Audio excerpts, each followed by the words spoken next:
be sure to turn the power off before performing any maintenance. Now we're going to install the air filter media inside of the cabinet.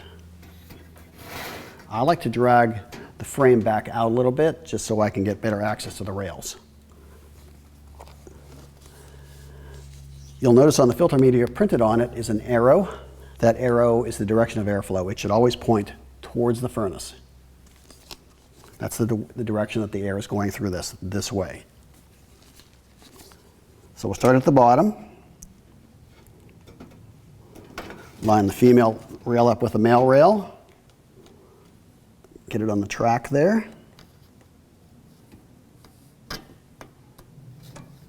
There we go. And slide it all in. Now, this filter media should be replaced twice a year if you have heating and air conditioning.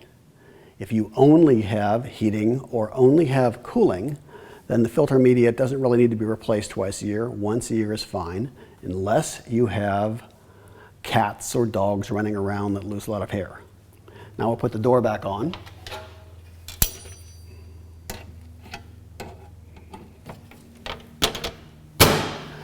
We're going to want to leave the air cleaner power switch turned off, and also we're going to unplug the air cleaner to prevent it from accidentally getting turned on.